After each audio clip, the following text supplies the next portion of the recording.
రైతులకు సంబంధించింది ఇక్కడ నేను ఒక వార్త చూసిన. ఇగో ఇది దిశాల బోనస్ చెల్లింపు షురు, సన్నవడ్ల రైతుల ఖాతాల్లో జమ, వడ్ల పైసలు పడిన మరుసటి రోజే ఇప్పటి వరకు 100 కోట్లు ట్రాన్స్ఫర్ అంటూ ఇక 100 కోట్లు ట్రాన్స్ఫర్ అయిందట. ఉల్లా ఒక్కసారి అది పెట్టానా, ఒక పోల్ పెట్టు. వడ్ల పైసలు పడ్డ వెంటనే సన్నవడ్లకి బోనస్ పడ్డది అని చెప్తా ఉన్నారు. అందులో 100 కోట్లు రిలీజ్ అయినాయట. ఎవరన్నా మన లైవ్ అయితే వందలాది వేలాది మంది రైతులు చూస్తారు కదా, చూసే వాళ్ళు ఒక్కరు దానికి స్పందించండి. మీకు ఎవరికన్నా సన్నవడ్లు అమ్మితే కనుక బోనస్ పడిందా అదొక లెక్క చెప్పండి. నాకు ఒక్కసారి పడిందా అనేది మనకు ఇంపార్టెంట్ అన్నట్టు, క్లారిటీ కావాలి.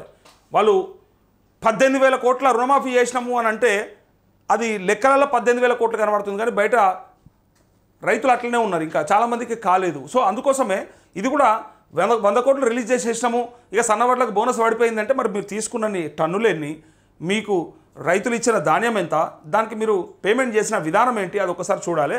ఆ పోల్ పెట్టండి. సన్నవడ్లకు బోనస్ చెల్లింపులను ప్రభుత్వం షురూ చేసింది, నేరుగా రైతుల అకౌంట్లలోనే జమ చేస్తుంది.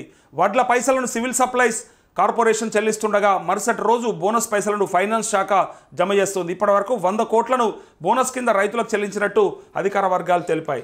బోనస్ చెల్లింపులో జాప్యం లేకుండా చూడాలని సీఎం, డిప్యూటీ సీఎం ఇప్పటికే అధికారులకు సూచించారు. దీంతో సన్నవడ్లు విక్రయించిన రైతుల వివరాలను ఎప్పటికప్పుడు ఫైనాన్స్ డిపార్ట్మెంట్లకు అందేలా ఏర్పాటు చేసినట్టు తెలిసింది. కాగా ఇప్పటి వరకు ప్రభుత్వానికి సన్న రకాలను విక్రయించిన రైతుల్లో ఎక్కువ మంది ఉమ్మడి నిజామాబాద్ జిల్లా రైతులే ఉన్నారు.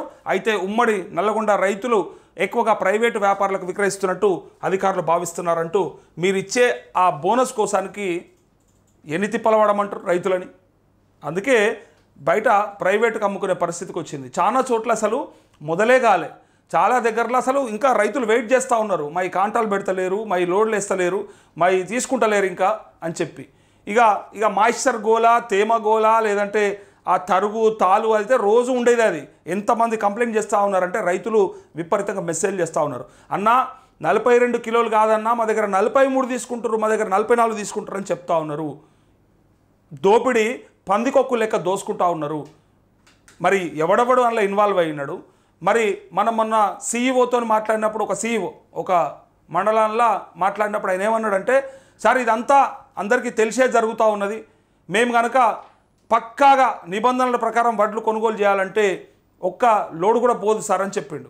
అంటే చూడండి వ్యవస్థల లోపాలు ఎట్లా ఉన్నాయి. మనము అంటే రైతులు కూడా ఆ సందర్భానికి అక్కడ అన్న ఏదో ఒకటి చేసి జర పంపియే అని చెప్పి అడిగే పరిస్థితి. వాళ్ళు కూడా వాని అనుకూలంగా వాడు కిలో తీసుకుంటారా, 2 కిలోలు తీసుకుంటారా, 3 కిలోలు తీసుకుంటారా, ఏదో ఒక రకంగా తీసుకొని పంపించేస్తారు. పైగా దాంతోపాటు తక్కువ వచ్చింది, షార్టేజ్ వచ్చిందని చెప్పి కూడా రైతులని ముంచుతూ ఉంటారు. కొనుగోలు కేంద్రాల కాడ షార్టేజ్ వచ్చింది అనుకుంటా ఆడో సంచి ఈడో సంచి లాబట్టి ఆయనతో లేచేసి అందరినీ ముంచి పెడతారు. మంచిగా నిండా ముంచేస్తారు. ఆల్రెడీ సగం మునుగుంటాడు రైతు, వీడికి వచ్చినాక ఏమవుతుందో అని చెప్పి ఇట్లా గుంజుకొని పోతారు, ఆయనతో నిండా ముంచేస్తారు. పైసలు కూడా చక్కగా రావు.